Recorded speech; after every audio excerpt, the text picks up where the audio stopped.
What do you do when the government disrespects your faith and they try to force you to do something that is against your beliefs, or they're teaching your children something in school that is against your faith?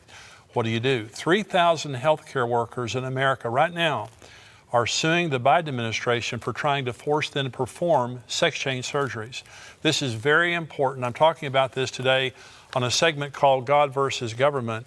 I'm also interviewing author Mark Hitchcock on his book, ISIS, Iran, Israel, in the End of Days. We're talking about what's happening in the Middle East, also what's happening with Russia, and I'm answering your questions. I'm Jimmy Evans. Welcome to the Tipping Point Show.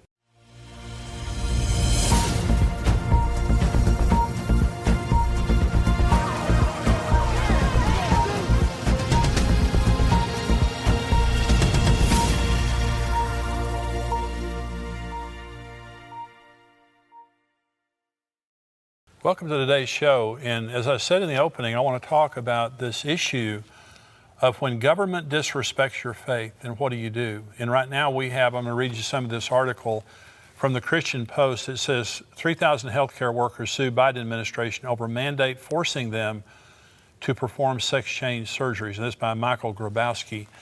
Let me read you just a little bit about this. This says, two associations representing 3,000 medical professionals and an individual doctor based in Tennessee have filed a lawsuit against the Biden administration's transgender mandate, arguing that it violates federal conscience protection laws.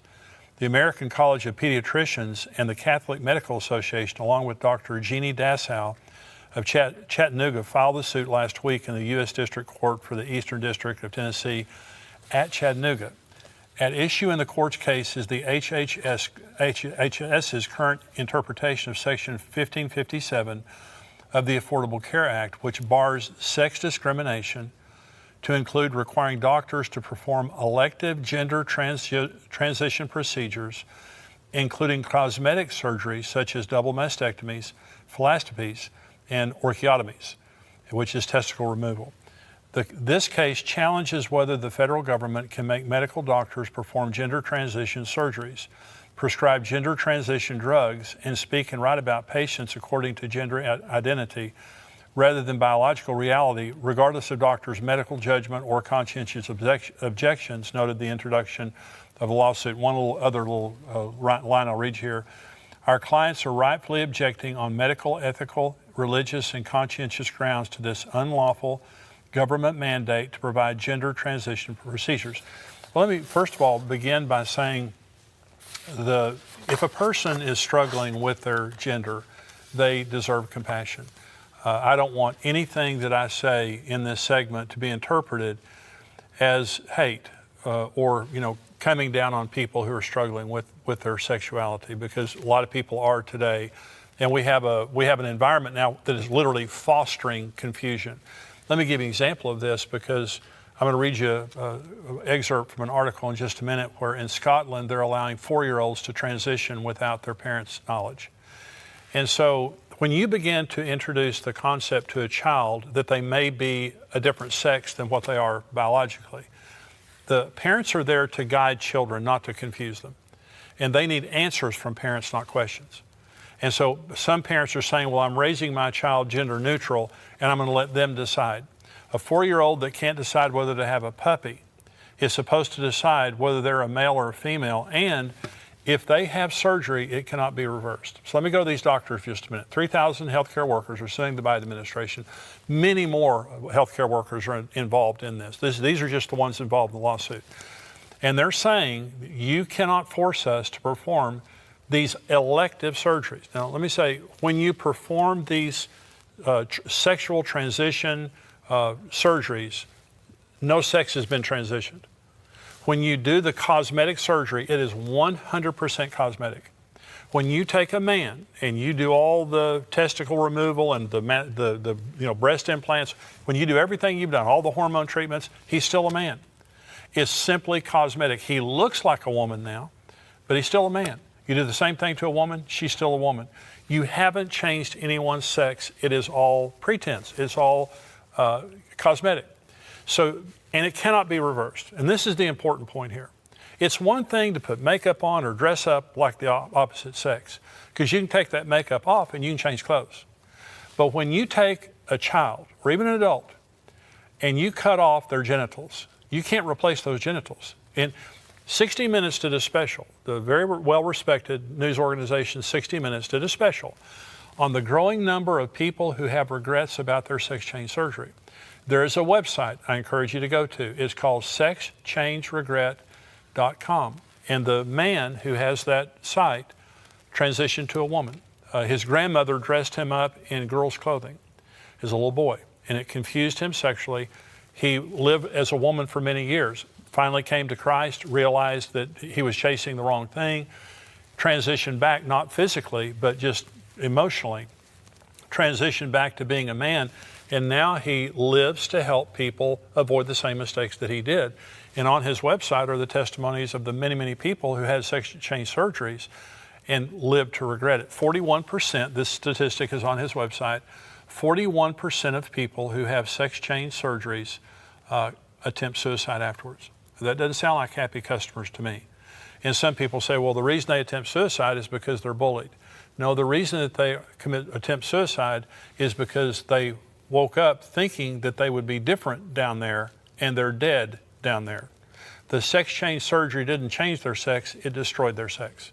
So if I'm a medical professional, which I'm not, but if I were a medical professional as a Christian, and you put a child or an adult in my care and told me that I had to do something to them that would destroy their sexuality and that was irreversible, I could not do it in conscience before God, because the Hippocratic Oath says, do no harm.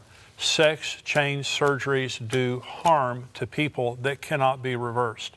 And later on, and I'm thinking especially the little kids, it's one thing if an adult wants to do something, which is still wrong and bad, and no one should be forced to perform those surgeries. But for a child, a 4 or 5-year-old, 6-year-old child, I'm just saying, as a junior high kid, I would have said I was a girl to get in the girls' locker room. I'm just telling you right now, I wasn't a girl, but I would have said it. I promise I would have said it every day to get in the girls' locker room. All this stuff is so open to interpretation, is so open to abuse.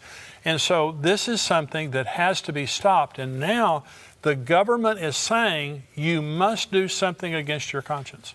Okay, you don't do it. I'm just saying you just don't do it. And I applaud all the people standing up over this. I pray the Supreme Court, because it'll go to the Supreme Court, I pray that they will stand up for this, for our religious freedoms and the freedom of speech and all the freedoms that are involved in this.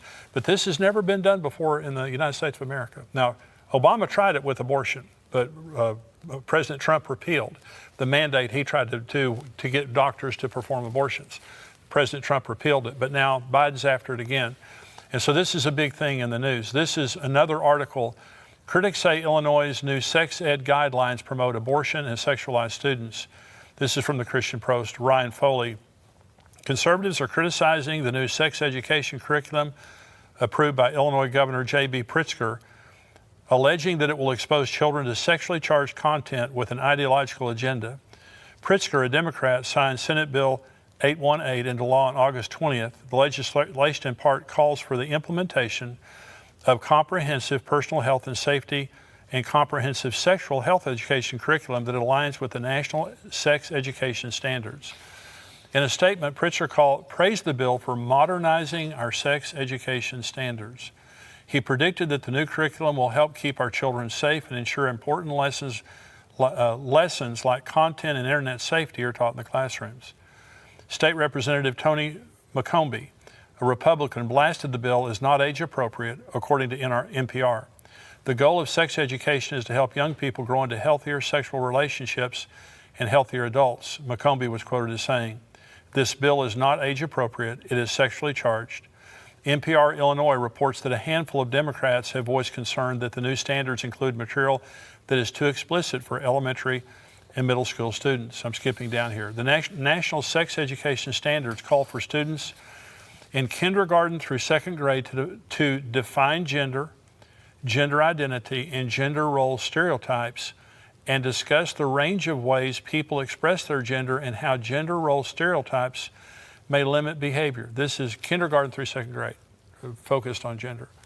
The curriculum, which is endorsed by LGBT advocacy group GLSEN and the Human Rights Campaign, as well as abortion organizers like Planned Parenthood, also informs young students about different kinds of families, including those with cohabiting, and same-gender parents. Students in third through fifth grades will learn about masturbation, as well as the role hormones play in the physical, social, cognitive, and emotional changes during adolescence, and the potential role of hormone blockers on young people who identify as transgender. That's third through fifth grade. Additionally, students will be expected to distinguish between sex assigned at birth and gender identity and explain how they may or may not differ. Define and explain differences between cisgender, transgender, gender non-binary, and gender expansive and gender identity. The curriculum teaches students in this age group that gender expression and gender identity exist along a spectrum. So that's what they want to teach young children in Illinois. And so it says that it's sexualizing them and teaching them about abortion. I'm just thinking about myself in this situation, and I'm thinking, I honestly was 11 or 12 years old before the concept of sex was ever introduced to me. I never thought about it, especially, kindergarten, first and second grade and things like that. Girls were ugly and who cared? And so I was, almost a teenager before any of those things came to my mind. But imagine you're going to school and you're kindergarten, first grade, second grade, third grade, fourth grade, and they're teaching you these things that just have absolutely nothing to do with the way you're living your life, except to confuse you and except to indoctrinate you. And I'll say this to all the parents out there, because I know that a lot of parents are up in arms right now and they're going to school board meetings, and good for you. A lot of good educators, a lot of good teachers, a lot of good school districts. But the ones that are trying to indoctrinate your children, you need to stand up to them and force them to change or take your child out of those schools. I would never in a million years allow my children to go to a school to be indoctrinated and to be brainwashed like that.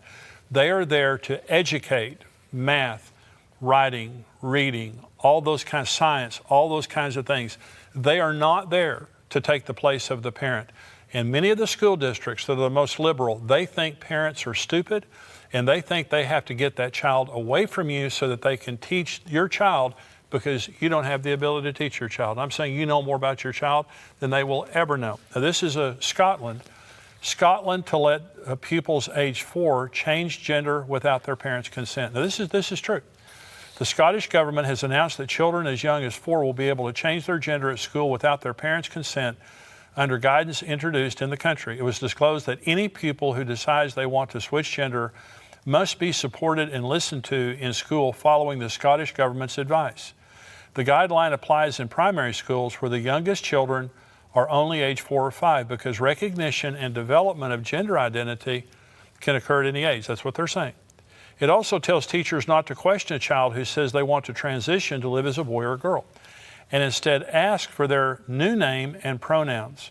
Primary and secondary schools have also been told to put books featuring transgender people on a curriculum, allows pupils to choose which changing room or toilets to use, and consider introducing a gender-neutral uniform.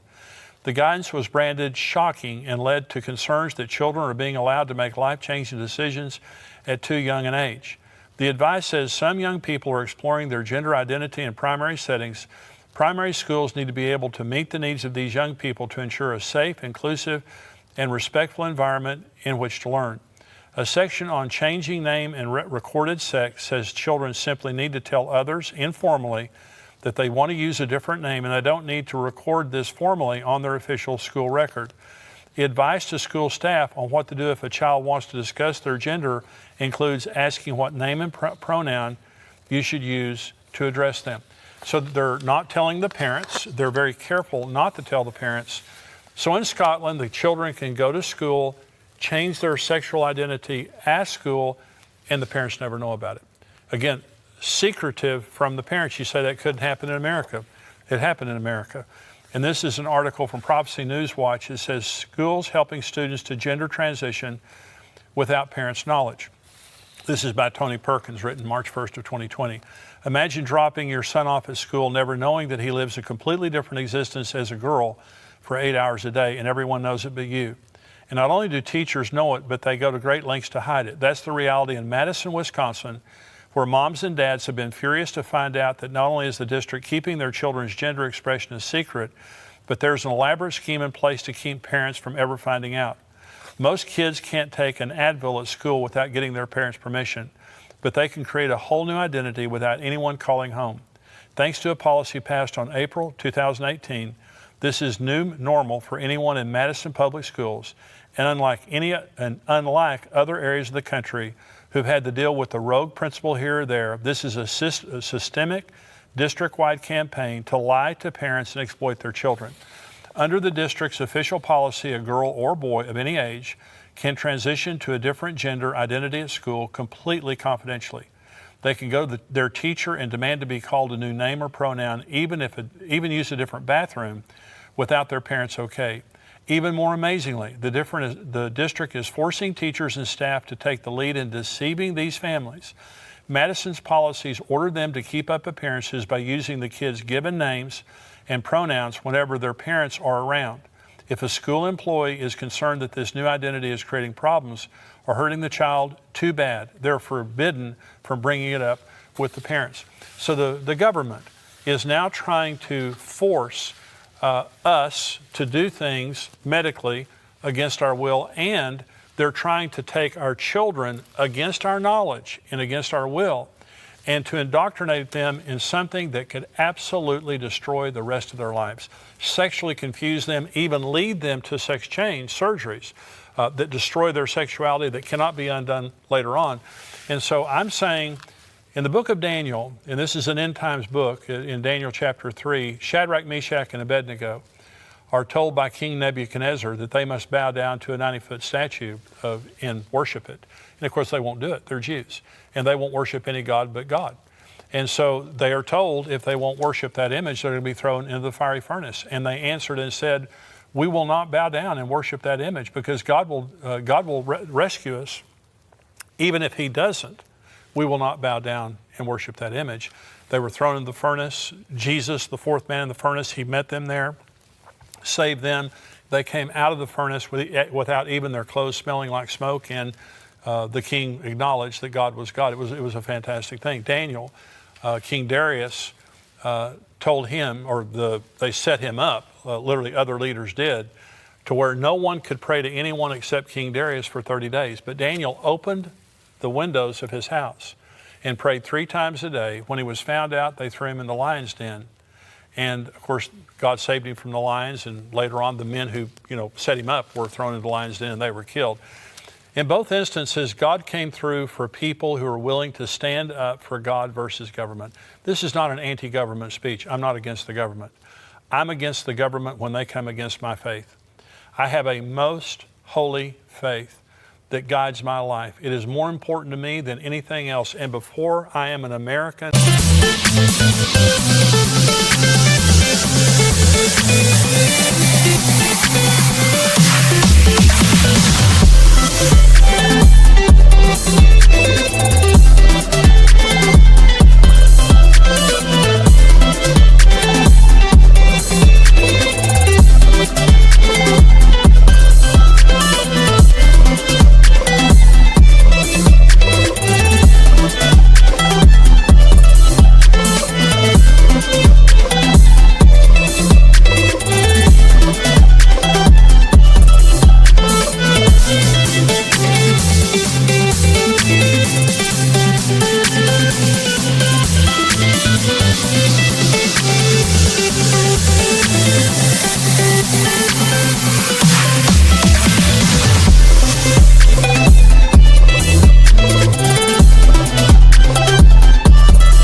I am a Christian.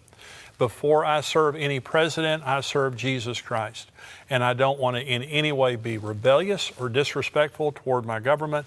But when my government comes against my faith, when my government begins to try to indoctrinate my children against me and my faith, that's when I stand up. And I'm encouraging everyone that you're watching this right now. This is a time not to be rude, not to be mean-spirited, not to be inappropriate, but it's a time to stand for your faith. This is a time for courage in very, very evil times when the government is trying to cause us to do something that is against our faith and trying to lead our children in ways that are against our faith. We need to stand up. We need to insist on respect. And if it comes down to it, And if some people are going to lose their jobs. If the Supreme Court sides with the Biden administration, there's going to be a lot of healthcare workers lose their jobs. And I'm saying I would lose my job before I would lose my faith. I would lose my job. I would take my children out of school and homeschool them before I would let them indoctrinate my children and teach them against my faith. This is a time for courage. This is a time for resolve. I believe Jesus is coming soon. I hope very, very soon. But in the meantime, we are facing now a government that disrespects our faith that we must stand against in an appropriate manner. We must stand against. And I'm about to interview Dr. Mark Hitchcock on his book, ISIS, Iran, and Israel. And let me just show you a preview of this clip. So do you think that today Israel qualifies as a land of unwalled villages living in peace, or do you think that maybe it doesn't qualify yet for that? Well, yeah, a lot of my friends that are, Bible teachers, prophecy scholars think they are. They say you go to Israel today, they're prosperous, they're living securely, they're at rest. But, there's people all around the country, soldiers getting on and off buses, everywhere you go, they're carrying weapons. I place the timing of this Gog-Magog invasion during the first half of the tribulation period.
Well, that interview is coming up. Now, we're about to go to the subscriber-only portion of the Tipping Point Show. And if you're not a subscriber, I would encourage you, $7 a month, $77 a year.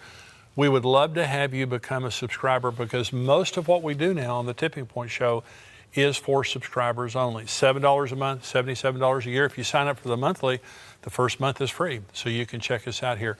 I hope that you'll become a subscriber. If you are a subscriber, stay tuned. Now, you cannot watch the full program on YouTube.